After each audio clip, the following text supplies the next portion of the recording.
Hello dear students, मैं हूं मिथिलेश कुमार और आप सभी लोगों का स्वागत करता हूं उदित फार्मेसी के ऑनलाइन लर्निंग प्लेटफॉर्म पर। कैसे हैं आप सभी लोग?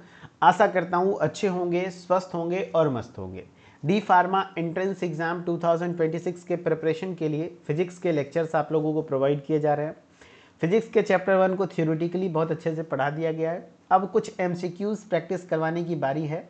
तो कुछ इजी, कुछ डिफ़िकल्ट, कुछ मॉडरेट ऐसे सवाल आपके एग्ज़ाम में आते हैं, तो मैं प्रयास करूंगा कि आप कम से कम इजी वाला पोर्शन कवर कर लीजिए, मॉडरेट वाला पोर्शन कवर कर लीजिए। अगर हार्ड वाला क्वेश्चन नहीं भी बनेगा तो आप उसको स्किप कर सकते हैं, ठीक है। हाँ, क्योंकि फिजिक्स में आप अगर जो 25 क्वेश्चन में से 10 से 15 क्वेश्चन भी सही कर लेते हैं तो आपके सिलेक्शन को कोई नहीं रोकेगा, ठीक है। हाँ, लेकिन बायोलॉजी और केमिस्ट्री उधर स्ट्रॉन्ग रखना होगा, क्योंकि फिजिक्स में 25 आउट ऑफ 25 करने के लिए थोड़ा सा जिगरा चाहिए, थोड़ा कैलकुलेशन बहुत बढ़िया चाहिए। कुछ क्वेश्चंस बहुत डिफिकल्ट आते हैं तो उसमें आपको स्किप करने के लिए भी जानना होगा कि कौन से क्वेश्चंस को स्किप करना है, ठीक है। चलिए तो स्टार्ट करते हैं। फर्स्ट ऑफ ऑल, पहला क्वेश्चन सिर्फ कन्वर्जन से है। आप इस क्वेश्चन को करके दिखाइएगा। पहला क्वेश्चन है आपके स्क्रीन पर। इस क्वेश्चन में आप लोगों को बोल क्या रहा है? The radius of a sand particle is 1.6 into 10⁻⁴ metre. Find its radius in angstrom. यानी कि बालू क्या बोल रहा है कि यहाँ देखो, बालू के एक कण की त्रिज्या 1.6 इंटू 10⁻⁴ मीटर है। इसकी त्रिज्या एंगस्ट्रम में ज्ञात करें। इसकी त्रिज्या किस चीज में ज्ञात करना है? एंगस्ट्रम में। किसमें? एंगस्ट्रम में, ठीक है। तो the radius of a sand particle is 1.6 into 10⁻⁴ metre. Find its radius in angstrom. Angstrom में इसके रेडियस को निकालना है। तो भाई सिंपल सी बात है, मीटर में दिया हुआ है, एंगस्ट्रम में कन्वर्ट करना है। अब कुछ लोग ए अपने हिसाब से कर रहे हैं, ऐसा नहीं करना है। इसमें इतना आसानी से आंसर नहीं कर पाओगे, मुझे पता है। आप लोग अगर कुछ क्वेश्चंस पहले से कराए हुए हैं सूरज सर के द्वारा तो आप सीधा आंसर देख के टच कर दोगे, तो वैसे थोड़ी होता है, ऐसा नहीं होता। सीखना है इसको सॉल्व कैसे करते हैं, तो मैंने सॉल्विंग इसको थोड़ा सा बना के रखा है। देखो भाई, 1 एंगस्ट्रम इक्वल टू होता कितना मीटर है? 10⁻⁻10 मीटर। एक एंगस्ट्रम में, कल मैंने बताया 1 एंगस्ट्रम, पहले कुछ नहीं करना, सिंपल कन्वर्ट करना है।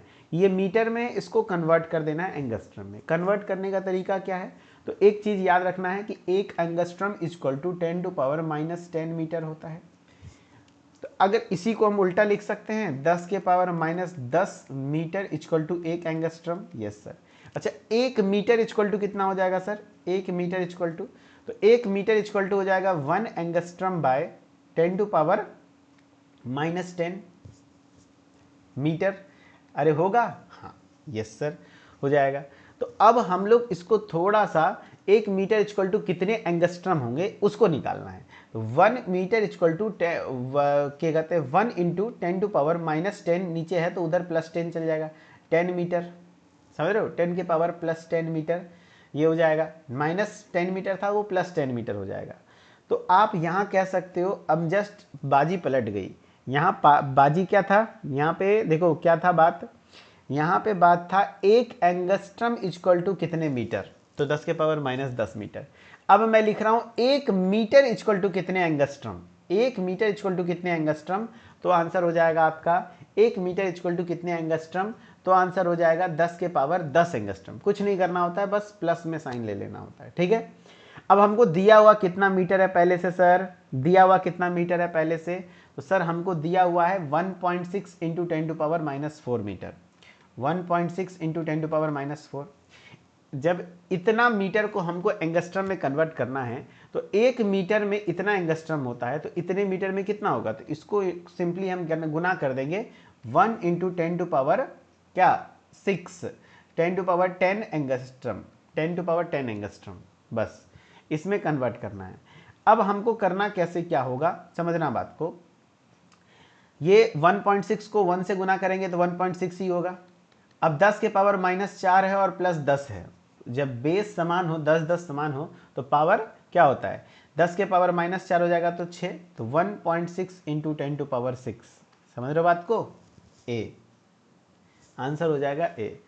तो कभी भी ऐसा क्वेश्चन आए तो 1 एंगस्ट्रम इक्वल टू 10⁻10 मीटर। तो अब सिंपली इसको करना क्या है, तो तरीका ये भी है कि डिवाइड कर दो 10 के पावर माइनस 10 से, तो भी आपका आंसर आ जाएगा 1.6 इंटू 10⁻6 मीटर। ठीक है, हाँ 10⁻6 एंगस्ट्रम। तो ये तरीका है। यहाँ पे दूसरे तरीके से निकाला गया है, मैंने दूसरे तरीके से निकाला। मेरा एकदम सिंपल सा नियम है, हमको पता है सर एक एंगस्ट्रम में कितने मीटर होते हैं। ठीक है, तो हम ऐसा निकाल लेंगे कि 1 मीटर में कितने एंगस्ट्रम होते हैं। अगर 1 मीटर में 1 इंटू 10 के पावर 10 मीटर होता है, एंगस्ट्रम होता है, तो इतने मीटर में कितना होगा, तो इसको उसने से गुना कर देंगे, हो जाएगा आंसर। ठीक है, चलो दूसरा क्वेश्चन है आप सभी लोगों का। दूसरा क्वेश्चन है, चलो कुछ क्वेश्चंस बेसिक भी आते हैं, बहुत इजी भी आते हैं। जैसे देखो ये, चलो बहुत बढ़िया, सॉल्व करके बताया तो बहुत बढ़िया है। Kelvin is the unit of which physical quantity. कुछ क्वेश्चंस बहुत इजी आते हैं, जैसे केल्विन किस राशि का मात्रक है। सबसे ज़्यादा फोकस आपको इजी पर करना है, इजी वाला पार्ट कम से कम 25 में से 10 क्वेश्चन तो सिर्फ ऐसे ही सिंपली थ्योरेटिकली आ जाते हैं, उसको तो कम से कम कर लो, 2 4 5 न्यूमेरिकल भी कर लेना, हो जाएगा काम। तो kelvin is the unit of which physical quantity. Kelvin किसका है, तो टेम्परेचर का है, टेम्परेचर का है। ठीक है, तो इलेक्ट्रिक करंट का क्या होता है सर, एम्पियर होता है, एम्पियर। ल्यूमिनस इंटेंसिटी का क्या होता है, कैंडेला होता है। हीट का यहां पे नहीं होगा। ठीक है, इलेक्ट्रिक करंट एम्पियर होता है। चलो अब हम लोग क्वेश्चन में आ जाते हैं next. Which of the following is not a unit of distance. निम्नलिखित में कौन सी दूरी का मात्रक नहीं है, कौन सी दूरी का मात्रक नहीं है, बताओ। तो दूरी का मात्रक मीटर है, यस सर मीटर है। सेंटीमीटर भी दूरी का मात्रक होता है, फुट भी होता है। न्यूटन तो फोर्स का होता है ना, न्यूटन किसका होता है, फोर्स का होता है। न्यूटन तो फोर्स का होता है, आंसर हो जाएगा सी, न्यूटन तो होता है फोर्स का। बहुत बढ़िया। अगला सवाल है लाइट टेक्स, इसको आराम से पढ़ना हिंदी में इंग्लिश में क्वेश्चन को। Light takes 5 years to reach the earth. प्रकाश को धरती तक पहुंचने में 5 साल का समय लगता है from A star. What is the distance of the star from earth in kilometre. बताओ भाई डिस्टेंस कितना होगा किलोमीटर में। ठीक है, किसी तारे से पृथ्वी तक प्रकाश को आने में 5 वर्ष लगते हैं, तारे की पृथ्वी से दूरी कितने किलोमीटर होगी। तो कुछ नहीं है भैया, दूरी कैसे निकालते हैं सर, तो उसका स्पीड क्या है ना, स्पीड कितना होता है, लाइट का स्पीड कितना होता है बताओ। तो लाइट का स्पीड हमने बता रखा है, देखो distance equal to speed into time. Distance equal to speed into time होता है, जैसे आपको फॉर्मूला पता होगा, speed equal to distance by time होता है। चूंकि हमको डिस्टेंस निकालना है तो distance equal to speed into time हो जाएगा। तो स्पीड इंटू टाइम।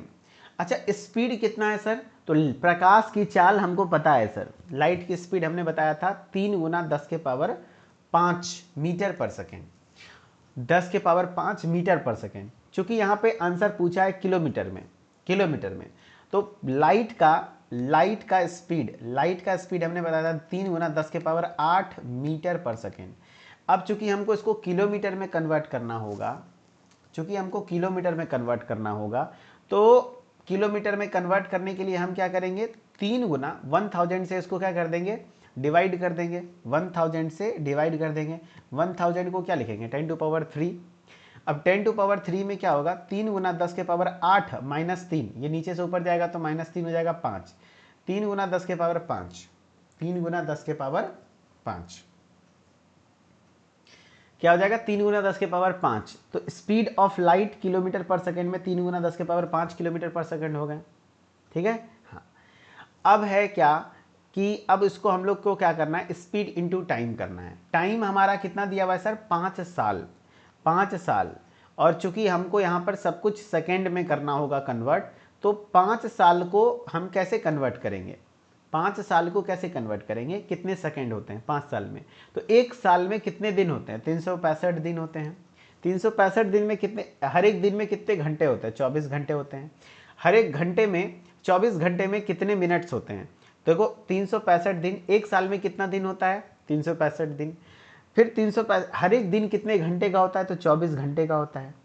ठीक है, एक घंटे कितने सेकंड का होता है सर, तो आपका 60 सेकेंड इंटू 60, तो इसको 5 से मल्टीप्लाई कर देंगे। तो अब देखो इस तरीके के क्वेश्चन को छोड़ना है, ये क्वेश्चन इसीलिए रखाया गया है कि इतने डिफिकल्ट कैलकुलेशन आ जाएंगे, इतने डिफिकल्ट कैलकुलेशन आ जाएंगे कि अप्रोक्सीमेट 4.73 इंटू, तो इसको बहुत मुश्किल से आप सॉल्व कर पाओगे। तो ऐसे सवाल में आप बहुत ज़्यादा कंफ्यूज हो जाओगे। तो इसको क्या करना है, स्किप करना है। स्किप मतलब क्या है कि आपको ऐसा नहीं है कि चूंकि निगेटिव मार्किंग नहीं है तो कोई सवाल छोड़ना नहीं है, आप तुक्का लगा सकते हो कि नहीं भैया थोड़ा बहुत मिला जुला करके, हाँ भाई इसको इससे मल्टीप्लाई करेंगे लगभग 4 के लमसम में आ रहा है तो आंसर कर देंगे, इस तरीके से। समझ रहे बात को? छोड़ना तो कोई भी क्वेश्चन नहीं है, आंसर तो मारना ही है, लेकिन जहाँ पे इसमें आधे घंटे का टाइम आपको कैलकुलेशन में ही लग जाएगा। ठीक है। क्वेश्चन है द लेंथ ब्रेथ, देखो the length breadth and height of a wooden block are 20 centimetre, 30 centimetre, 10 centimetre respectively. एक वुडन ब्लॉक है, लकड़ी का गांठ है, उसकी लंबाई, चौड़ाई, ऊंचाई 20 सेंटीमीटर, 30 सेंटीमीटर, 10 सेंटीमीटर है। Find the volume of the block in MKS system. Simply है भाई, MKS सिस्टम में यानी कि जो आपका मीटर किलोग्राम सेकेंड सिस्टम में आपका, हमको उसका क्या चाहिए, क्या कह सकते हैं आप, इसका हमको वॉल्यूम चाहिए। वॉल्यूम का फॉर्मूला सर बहुत बेसिक है सर, वॉल्यूम का फॉर्मूला होता है length into breadth into height. तो भाई लेंथ कितना दिया हुआ है सर, तो लेंथ दिया है 20 सेंटीमीटर, 20 सेंटीमीटर ठीक है, और 30 सेंटीमीटर और 10 सेंटीमीटर ठीक है। तो 3 दूनी 2 तिया 6 और 3 जीरो, लेकिन ये सेंटीमीटर क्यूब है, हमको मीटर क्यूब में आंसर चाहिए, मीटर क्यूब में। MKS सिस्टम में मीटर होता है, तो हमको मीटर क्यूब में आंसर चाहिए। तो अब इसको सेंटीमीटर को हम क्या चीज में कन्वर्ट करेंगे, 1 सेंटीमीटर में कितने मीटर होते हैं बताओ। तो 1 मीटर इक्वल टू 1 सेंटीमीटर में, 1 सेंटीमीटर में कितने मीटर होते हैं सर, तो 1 सेंटीमीटर में 10 के पावर -2, 10 के पावर -2 मीटर होता है, 10 के पावर -2 मीटर होता है। तो हम क्या करेंगे, 6000 गुना सेंटीमीटर क्यूब, 1 सेंटीमीटर को 10 के पावर -2 मीटर कर सकते हैं, इसको पावर 3 कर देंगे। तो एक क्या हो जाएगा, 6000 गुना 10 के पावर, ये पावर मल्टीप्लाई हो जाता है ठीक है, तो -6। अब 6 गुना 6000 गुना 10 के पावर -6, इसको और सॉल्व करोगे तो 6000 को 6 गुना 10 के पावर 3 लिख सकते हैं, यस सर, एंड 10 के पावर -6। अब सोचो 6 गुना 10 के पावर -6 और 3, तो -6 + 3 -3 आ जाएगा, तो आंसर हो जाएगा 6 गुना 10 के पावर -3, 6 गुना 10 के पावर -3 मीटर क्यूब, 6 गुना 10 के power -3 metre cube, answer A. समझ गए बात को? यस। तो वही बोल रहा है लेंथ ब्रेथ इंटू हाइट, लंबाई चौड़ाई ऊंचाई। पहले ये क्या किया, देखो पहले ही 20 सेंटीमीटर को मीटर में कन्वर्ट कर दिया। सेंटीमीटर को मीटर में कन्वर्ट करने का तरीका है कि उसको 100 से डिवाइड दे दो, 100 से डिवाइड दे दो, तो ये हो जाएगा 0.2, 30 सेंटीमीटर 0.3, 10 सेंटीमीटर 0.1। अब उसको मल्टीप्लाई किया तो 6 गुना 10 के पावर -3, मैंने पहले सेंटीमीटर में निकाल के उसको फिर मीटर में क्यूब में कन्वर्ट किया। तो न्यूमेरिकल्स के अलग अलग तरीके होते हैं, अलग अलग सॉल्यूशन का मेथड हो सकता है। क्वेश्चन है ampere is the unit of electric, बताओ भाई, ampere is the unit of electric current in which system, किस प्रकार के सिस्टम में इलेक्ट्रिक करंट का यूनिट एम्पियर है। एम्पियर विद्युत धारा का मात्रा किस प्रणाली में, CGS सिस्टम नहीं, FPS सिस्टम, SI यूनिट में है भाई, SI यूनिट में होता है ना। बताओ भाई एम्पियर,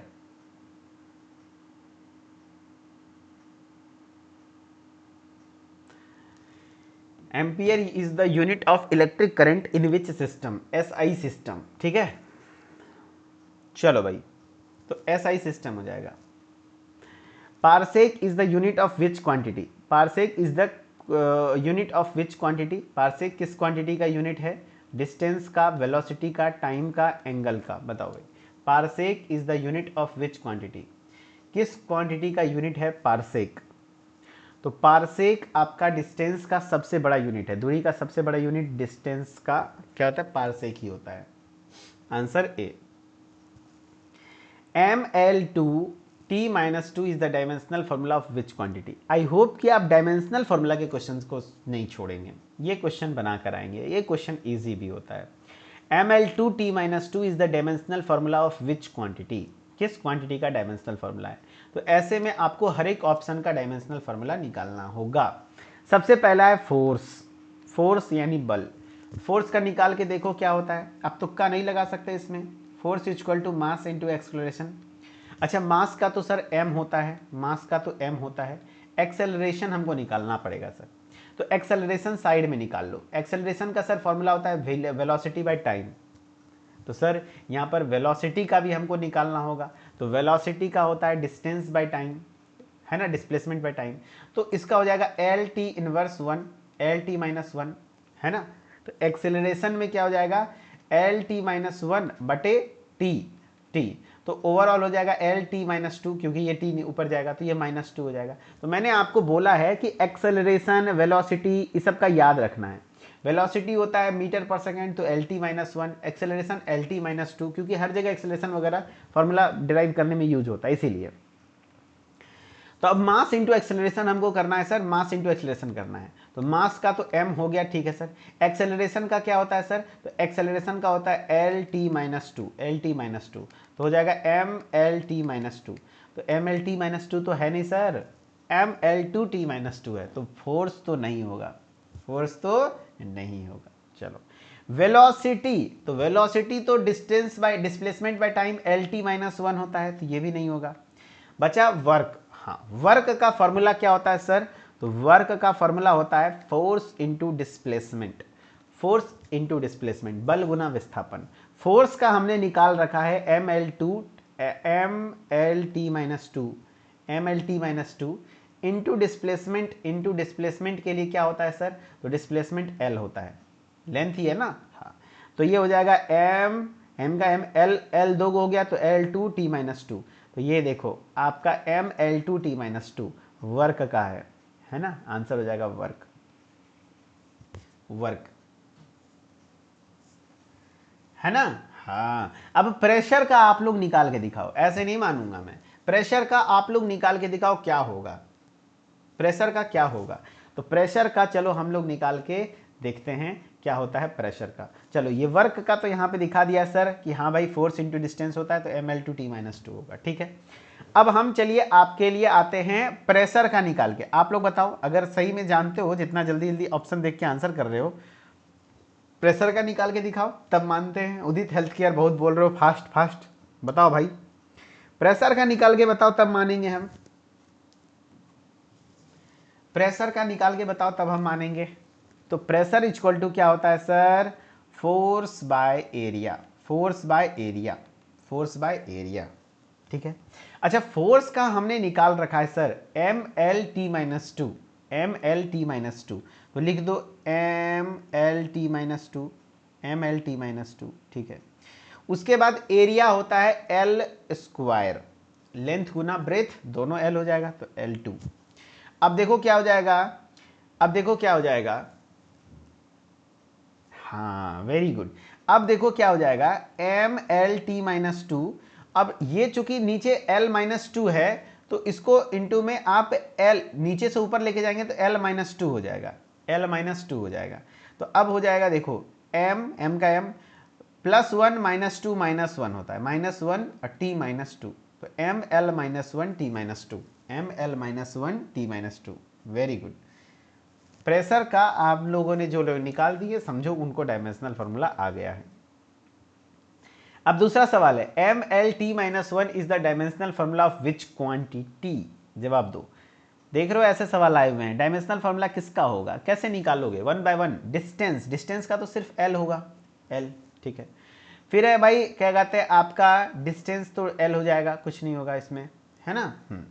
अब आते हैं मोमेंटम, मोमेंटम इक्वल टू क्या होता है सर, तो डिस्टेंस तो एल हो जाता है, मोमेंटम होता है पी इक्वल टू एम भी, मास एम भी, मास इंटू वेलोसिटी, मास इंटू वेलोसिटी। तो मास का तो m हो जाएगा सर, भी metre per second L T minus one, L T minus one, तो M L T minus one, answer B momentum का ही होगा। टाइम का तो सिर्फ t होता है, एंगल का थीटा होता है, तो ये नहीं होगा, आंसर हो जाएगा बी मोमेंटम, ठीक है। चलो बहुत बढ़िया। तो वही बोल रहा है देखो मोमेंटम का फॉर्मूला होता है मास इंटू वेलोसिटी, ठीक है, द्रव्यमान गुना वेग, mass into velocity L T minus one M L T minus one, ठीक है। अब नेक्स्ट क्वेश्चन है what is the dimensional formula of surface tension, surface tension का फॉर्मूला क्या हो जाएगा, सरफेस टेंशन का डायमेंशनल फॉर्मूला क्या हो जाएगा। तो सरफेस टेंशन का डायमेंशनल फॉर्मूला तभी निकाल पाओगे जब आप उसका क्या पता होगा फॉर्मूला। तो इसका फॉर्मूला हम बता देते हैं फोर्स बाय लेंथ, ये सब याद रख लो। Force by length, force by length. तो फोर्स का तो अभी आपको बताया मैंने mlt-2, यही ना था फोर्स का। फोर्स का क्या था अभी जो हम लोग निकाले थे, mlt-2, फोर्स का होता है mlt-2, है ना, ठीक है। लेंथ l होता है, तो क्या हो जाएगा बताओ भाई। तो चूंकि ये देखो एक l ऊपर भी एक l नीचे भी खत्म हो जाएगा, mt-2 बच जाएगा, mt-2, mt-2,